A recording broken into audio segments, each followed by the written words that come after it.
आदाब अर्ज़ है। उम्मीद है सब अच्छे होंगे। अल्लाह ताला आपको सबको ही अच्छा ही रखे और सेहत के साथ रखे, आमीन।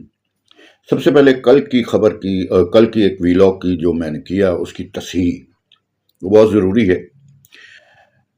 कल मैंने आपको बताया था कि 2-3 दिन में या इससे ज़्यादा कोई पेशबंदी हो जाएगी जंग बंदी रोकने की, क्योंकि बात हो रही है।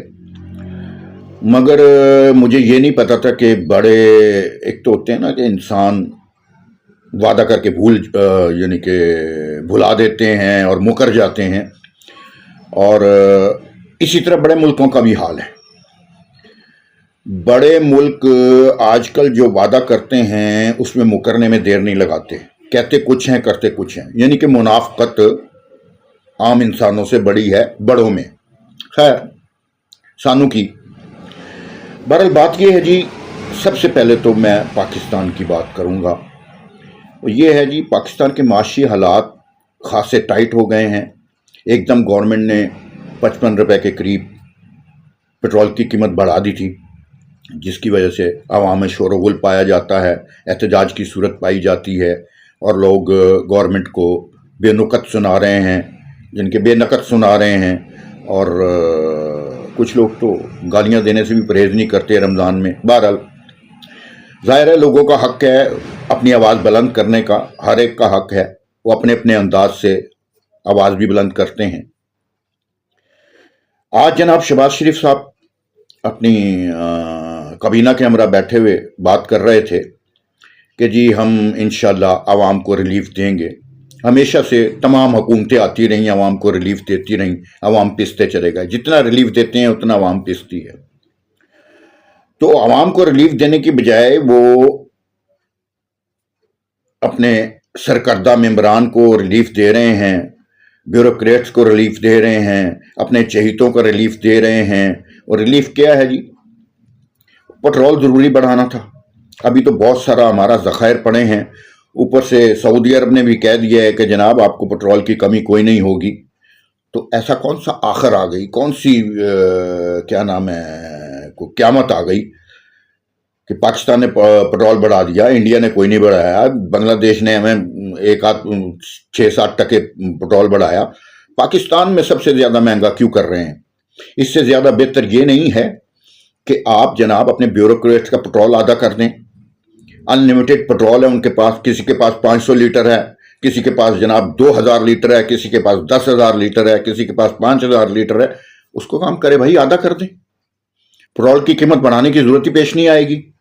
मगर ये नहीं करना, आवाम को रिलीफ देना है, यानी कि तुन के रखो, पेश के रखो। गवर्नमेंट को यह भी पता है, सिर्फ पता है कि ये पेट्रोल बढ़ाने से बाकी चीज़ों, बाकी अशिया पर क्या क़यामत गुजरेगी। पहले कारखाने बंद हैं, पहले इंडस्ट्री बंद है, अब क्या हाल होगा, बेड़ा गर्क हो जाएगा। कुछ पेट्रोल पंप तो जनाब लड़ने झगड़ने पे उतर आ गए हैं, हम जनाब 10 लीटर पेट्रोल नहीं देंगे, 1000 रुपए का पेट्रोल नहीं देंगे, 200 रुपए का डलवा लो, 400 रुपए का डलवा लो। कुछ बाकी दे रहे हैं, मगर ऐसा क्यों है? अवाम बिफर रहे हैं, जंग उधर हो रही है, जंगो जदल अवाम और हुकूमतें शुरू कर रहे हैं। यानी कि ये ऐसे ऐसे इकदामात करते हैं जिससे अवाम बिफरती चली जाए। बहरहाल बिफरेगी तो इनको पड़ेगी। ये तो थी पाकिस्तान की सूरत हाल, मुख्तसर सी बताई है। अफगानिस्तान में वक्फे वक्फे से टारगेट पर निशानाबाजी हो रही है, उनको तबाह किया जा रहा है। तो वो भी जंग अभी चलेगी, और जब तक चलेगी जब तक वो मान नहीं जाते अपना तालिबान। और तालिबान के मुल्ला हैबतुल्ला ने अभी कल ही का उसका बयान है कि जी नहीं, हम इनका साथ देंगे। तो देंदे रहो साथ। मुल्ला हैबतुल्ला साहब जिस दिन पठे चढ़ गए उस दिन वो ही टारगेट हो जाएंगे। बहरहाल जब तक उनकी ज़िंदगी है तब तो वो जिंदा हैं, जब आई होगी तो फड़क जाएंगे। तो जनाब मिडल ईस्ट में जो ही मैंने कल आपको बताया कि जनाब सूरत हाल कुछ बेहतर हो गई है, मिडल ईस्ट वालों पर थोड़ी सी क़यामत कम ढूंढेगी, मगर आज फिर ईरानी सदर का एक पैगाम آیا ہے، ابھی جو میں میراب کر رہا ہوں 2-3 گھنٹے پیشتر ان کا پیغام دوبارہ آیا ہے کہ ہم اس صورت میں مڈل ایسٹ پر یعنی کہ تمام عرب ممالک پر کوئی بھی حملہ نہیں کریں گے جب تک وہاں سے امریکہ سے کوئی اڈوں سے حملہ نہیں ہوتا۔ تو آج انہوں نے کچھ امریکہ کے اڈے بحرین میں اور ادھر ادھر دھماکے کیے ہیں، ڈرون دھماکے کیے ہیں، ان کو تباہ کیا ہے۔ تو صورتحال یہ ہے کہ جنگ رکتی نظر نہیں آ رہی اور جنگ میں جناب شدت پیدا ہو گئی ہے۔ امریکہ نے اپنا ایران کا جناب اب دھماکے وہاں کرنے شروع کر دیے ہیں جو کہ عالمی قوانین کی سرین خلاف ورزی ہے۔ خیر سرین خلاف ورزی تو پہلے بھی کرتے ہیں، بچے مار دیے اور جناب اسکولوں پر حملے کر دیے، اور اب انہوں نے جناب پانی جو تھا سمندر سے صاف کرنے کا، شہروں کو وہ سپلائی ہوتا تھا، مہیا کیا جاتا تھا، اس کو اڑا دیا ہے۔ آئل ریفائنری تباہ کر دی ہے آج، یعنی کہ گزشتہ روز اپنے ایران کی بڑی، جس سے تقریباً میرا خیال ہے بہت سا نقصان ہوا ہے۔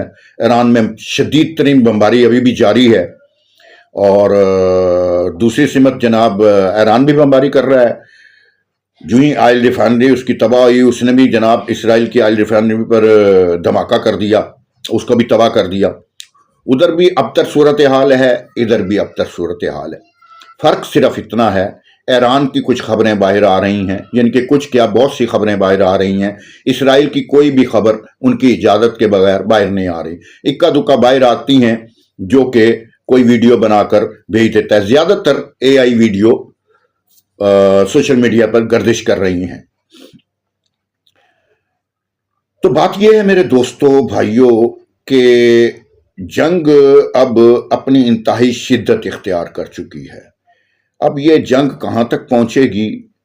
ایران پیچھے ہٹے گا؟ میرا نہیں خیال کہ ایران پیچھے ہٹے گا، اور مجھے لگ رہا ہے کہ آہستہ آہستہ یہ جنگ شدت پکڑتی چلی جائے گی، اور مڈل ایسٹ جو کہ اسرائیل بھی چاہتا ہے اور امریکہ بھی چاہتا ہے کہ اس کو تباہ کر دیا جائے، ان کے تیل کے ذخائر کو تباہ کر دیا جائے، تو مجھے لگتا ہے کہ یہ سارا کچھ ممکن ہوگا۔ اور کم از کم ہمارے جو مڈل ایسٹ کے عرب سربراہان ہیں ان کو بھی عقل آنی چاہیے، ان کو یہ بھی عقل آنی چاہیے کہ امریکہ انہیں بیچ مندھار میں چھوڑ گیا ہے۔ جتنے اڈے تھے جتنے اس کے جناب ایئر بیسز تھے، سب تباہ ہو گئے ہیں اکا دکا کے علاوہ۔ کویت میں کچھ رہتے ہیں، بحرین میں کچھ رہتے ہیں، وہ بھی ظاہر ہے ایران چھوڑے گا تو نہیں، کیونکہ ظاہر ہے جب اس کے حملے ہوں گے عام شہریوں پر تو وہ ان کو نہیں چھوڑے گا، کیونکہ امریکہ بہت دور ہے، اس کا بارڈر تو نزدیک نہیں لگتا، اس کے اڈے نزدیک لگتے ہیں، وہ سارے مڈل ایسٹ میں ہیں، تو ظاہر ہے وہ بھی ایران بھی دھماکے کرے گا، اور جب تک کرے گا جب تک اس میں سانس باقی ہے۔ اگر کوئی یہ سمجھتا ہے کہ ایران پیچھے ہٹ جائے گا، ہار مان لے گا، ممکن نظر نہیں آتا۔ اور جیسے میں نے اپنے کل کے ویلاگ میں عرض کیا تھا کہ امریکہ پیچھے ہٹنا چاہتا ہے، مگر اب وہ چچندر اس کے گلے میں اڑ گئی ہوئی ہے۔ چچندر کان لے کے ہی نکلے گی، اور یہ کان ایسا نکلے گا کہ وہ سارا کچھ آنتڑیاں سمیت باہر نکال لے گا۔ دیکھتے رہیے، جاگتے رہیے، اللہ سے رحم کی امید رکھیے، اور مجھے لگتا ہے کہ آہستہ آہستہ یہ جنگ خطے میں پھیلے گی اور پھیلتی نظر آ رہی ہے، اور جب یہ پھیلے گی تو اللہ تعالیٰ رحم کرے، فضل کرے، اور آپ سب کو اپنی حفاظت میں رکھے، ہم سب کو پھر اپنی حفاظت میں رکھے۔ آج کے لیے اتنا ہی، دعا میں یاد رکھیے گا۔ اللہ نگہبان۔